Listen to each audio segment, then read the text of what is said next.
Hello, good morning all of you.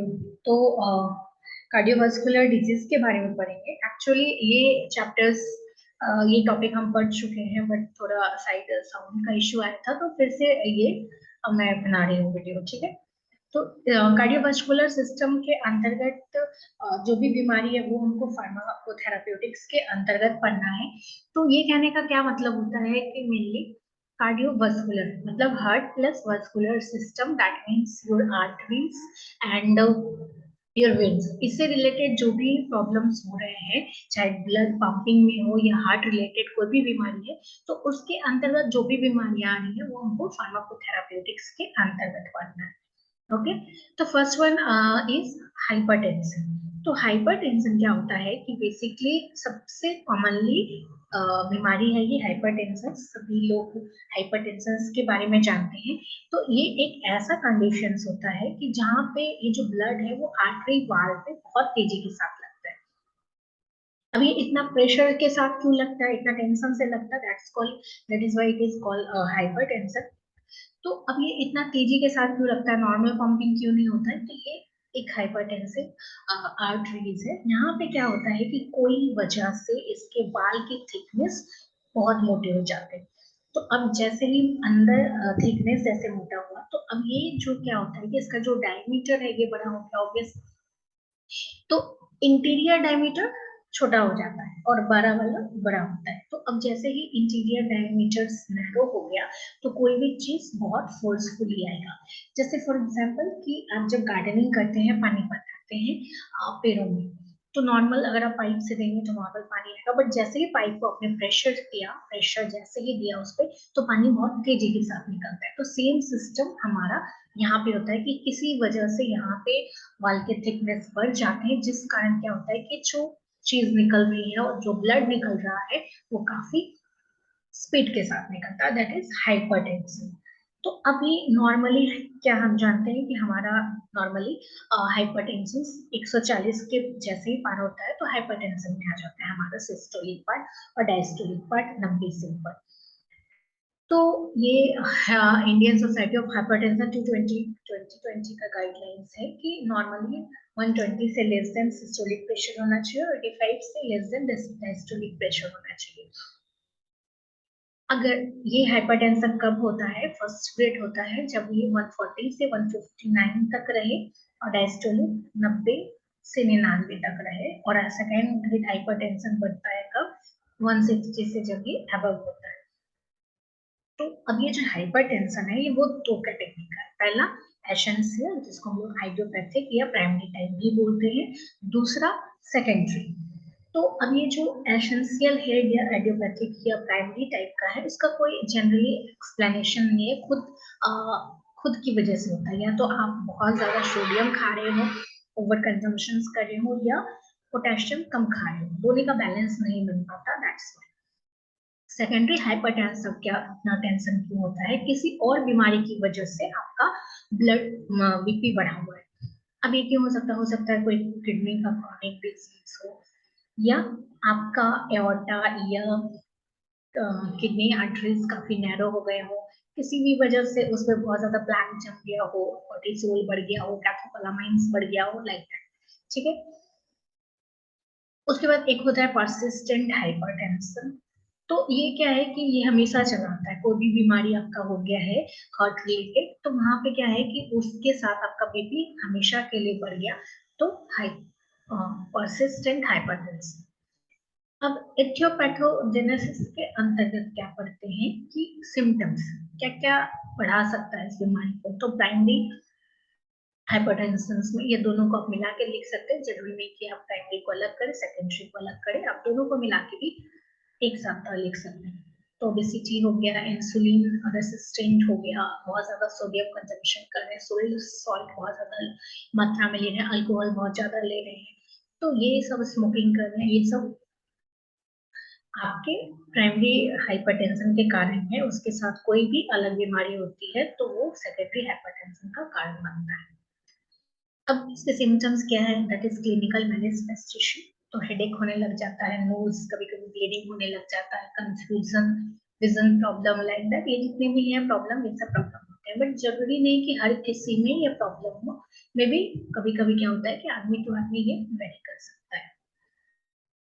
दो चीज और इसमें क्या पढ़ना है, first one is non pharmacological management और pharmacological management. Non pharmacological management कहने का मतलब है कि वो सारी चीज से आप ठीक करेंगे जिसमें दवाइयों का यूज ना हो, और फार्माकोलॉजिकल मैनेजमेंट में दवाई से इसको कैसे रिड्यूस करें, इसको कम करें, इसको ठीक कैसे करें। तो नॉन फार्माकोलॉजिकल मैनेजमेंट के अंतर्गत क्या कर सकते हैं, आप सोडियम की इंटेक कम कर सकते हैं, रेगुलर एक्सरसाइज कर सकते हैं, हेल्दी वेट को मेंटेन कीजिए, अल्कोहल को लिमिट कीजिए, स्मोकिंग को लिमिट कीजिए, लाइक दैट।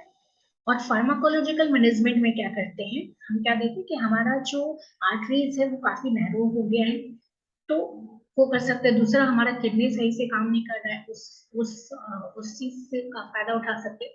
तो पहला जो ड्रग्स इसमें यूज होता है दैट इज डायूरेटिक्स।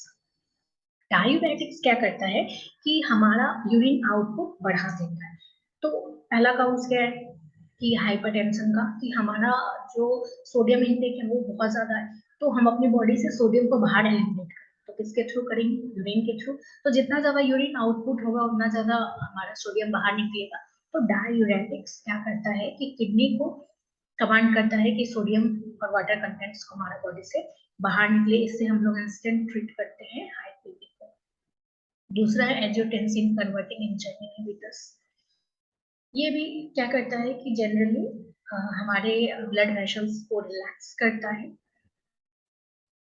और जो भी केमिकल्स ब्लॉक कर रहा है उसको कम करता है। एंजियोटेंसिन 2 रिसेप्टर्स ये भी सेम मेथड्स में काम करता है। कैल्शियम चैनल ब्लॉकर ये भी हमारे मसल्स को रिलैक्स करता है, हमारे आर्टरीज को जो भी सिकुड़ा हुआ था थोड़ा उसको वाइडन करता है जिससे कि प्रेशर मेंटेन हो सके।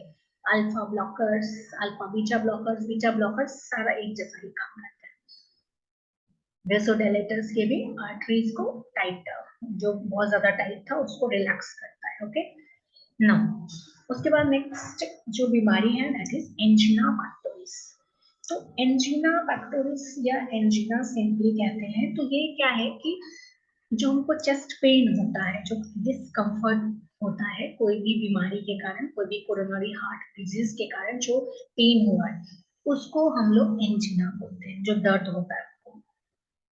तो अभी दर्द बहुत तरह का हो सकता है, हमको ऑक्सीजन नहीं मिल रहा उस कारण दर्द हो सकता है, या हमारे आर्टरीज ब्लॉक हो गया, नेड हो गया, डेड हो रहा है, इस कारण हो सकता है एंजीना। तो एंजीना जो है दो, मेनली दो तरह का होता है, तीन तरह का भी मानते हैं हम लोग, वेरिएंट एंजीना भी मानते हैं, बट बेसिकली दो टाइप्स का, ठीक है, लेकिन तीन है तो तीनों पढ़ेंगे हम लोग। तो स्टेबल एंजीना ये सबसे कॉमन फॉर्म है, बहुत ज्यादा डेंजरस भी नहीं है। कि जनरली क्या है कि बहुत ज्यादा वैसा एक्टिविटी हम कर लेते हैं, हार्ड एक्टिविटी, तो हमको अचानक से दर्द महसूस होता है। कभी जैसे अचानक से तेजी से हम भागे तो ऑक्सीजन का कमी हो गया तो हमको चेस्ट पेन होता है, दैट इज कॉल्ड स्टेबल एंजीना। तो जैसे ही हम रेस्ट करेंगे ऑक्सीजन मिलेगा तो नॉर्मल हो जाएगा हमारा एंजीना। तो 5 से कम मिनट के लिए ये होता है, तो इस टाइप के एंजीना को हम लोग बोलते हैं स्टेबल एंजीना। उसके बाद दूसरा है अनस्टेबल एंजीना, जैसे इसके विपरीत होगा, तो 5 मिनट के लिए था, कम समय के लिए था, ये लंबे समय के लिए होगा। तो वो क्या था कि काम कर रहे थे तब होता था, ये जरूरी नहीं है कि काम करे या नहीं करे, अनप्रिडिक्टेबल है, ये कभी भी हो सकता है, रेस्ट कर रहे हैं तब भी हो सकता है। तो अब यहाँ पे क्या है कि, और ये काफी दर्द होता है और काफी देर तक दर्द होता है, जैसे वहां पे 5 मिनट के लिए ये दर्द था, बट नाउ ये 20 मिनट्स या उससे ज्यादा तक के लिए दर्द हो सकता है। इसको ठीक करने के लिए आपको रेस्ट में नहीं जाना है, इसको ठीक करने के लिए आपको मेडिसिन लेना पड़ेगा, और ये थोड़ा डेंजरस टाइप का है इसको, तो अंत में इमरजेंसी मैनेजमेंट करना पड़ेगा आपको। उसके बाद एक है वेरिएंट एंजीना। तो इसमें क्या होता है कि दर्द कभी कभी उनको स्पाज्म हो जाता है हाथ या पैर में स्पाज्म, वैसे ही क्या होता है कि हमारे हार्ट आर्टरीज में स्पाज्म हो गया, ऐंठन हो गया, जिससे क्या होता है कि ब्लड फ्लो टेम्पररी कुछ देर तक के लिए रुक जाता है, तो काफी दर्द होने लग जाता है हमारे चेस्ट में, दैट इज कॉल्ड वेरिएंट एंजीना। तो एंजीना का मेडिकेशन लेंगे तो वो ठीक हो जाएगा। अब ये इसका सिम्टम्स क्या है, तो सबसे पहले तो बहुत ज्यादा दर्द होने लग जाता है, क्रशिंग पेन होने लग जाता है, और ये पेन क्या होता है कि रेडिएट करता है हमारे आर्म, शोल्डर, जाव, नेक, इस टाइप से पीछे तक दर्द रेडिएट करता है। और कभी कभी जो स्टेबल एंजीना है इसको हम लोग गैस के साथ कंपेयर कर देते हैं कि ये लाइक हमको एसिडिटी हो रहा है, फेंट होने लग जाते हैं, लाइक दैट। अब नॉन फार्माकोलॉजिकल मैनेजमेंट जितने भी सीरियस है उसमें ये सारे एक जैसे होंगे कि हमको स्मोकिंग नहीं करना चाहिए, हेल्दी डाइट खाना चाहिए, अल्कोहल को लिमिट करना चाहिए, एक्सरसाइज करना चाहिए, हेल्दी वेट को मेंटेन करना चाहिए, लाइक दैट। ये जो नॉन फार्माकोलॉजिकल मैनेजमेंट है ये सभी में एक जैसा ही होगा। फार्माकोलॉजिकल मैनेजमेंट अलग अलग है, मे बी अगर एक बीमारी है तो थोड़ा बहुत ड्रग्स रिपीटेड हो सकता है, जैसे नाइट्रेट है तो नाइट्रेट क्या करते हैं कि ये भी उनको रिलैक्सेशन देता है, ब्लड वेसल्स को बहुत ज्यादा ब्लड फ्लो करता है, जल्दी से वहां पे ऑक्सीजन पहुंचे, तो नाइट्रोग्लिसरीन इसके लिए लेते हैं, जो जीभ के नीचे रखते हैं, सबलिंगुअल टाइप का मेडिसिन है। एस्प्रिन, एस्प्रिन क्या है कि जो क्लॉट बना हुआ है, अगर मान लीजिए क्लॉट के कारण ब्लड फ्लो रुका हुआ है तो क्लॉट को गला देता है, जिससे ब्लड क्या है कि इजियर नैरो आर्टरीज में चला जाता है। वैसे ही क्लॉट प्रिवेंटिंग ड्रग्स यूज करते हैं हम लोग, बीटा ब्लॉकर्स यूज करते हैं जो आर्टरीज को फैला दे, रिलैक्सेशन मोड में ले आए, स्टैटिन्स करते हैं जो हमारे कोलेस्ट्रॉल को घटा दे, कैल्शियम चैनल ब्लॉकर करते हैं। इसके अलावा भी अगर ठीक नहीं हो रहा है तो एंजियोप्लास्टी कराते हैं। एंजियोप्लास्टी क्या है कि एक टाइनी बालून इंसर्ट करते हैं आर्टरीज में, नैरो आर्टरीज में, और वहां से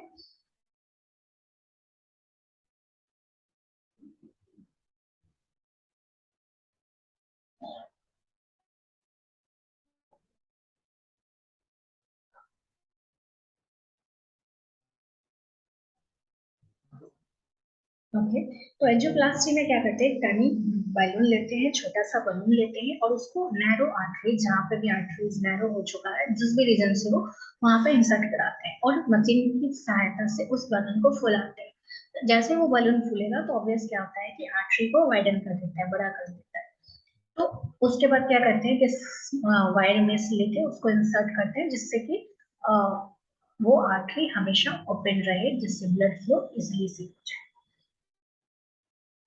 उसके बाद नेक्स्ट है हमारा ओपन हार्ट सर्जरी, या तो हम लोग बाईपास सर्जरी कराते हैं। इसमें क्या करते हैं, जहाँ पे भी जो भी ब्लॉक है तो वहां पे क्या करते हैं कि एक आर्टरीज को पास कराते हैं जिससे कि हमारा जो हार्ट आर्टरी है वो वाइडर हो सके। उसके बाद हमारा मायोकार्डियल इंफेक्शंस बचा है, हाइपरलिपिडेमिया बचा है, कंजेस्टिव हार्ट फेल्योर बचा है, तो इसके लिए इस वीडियो हम डालते हैं। ओके, अगर आपको फिर से कोई क्वेश्चन है तो आप क्वेश्चन कर सकते हैं।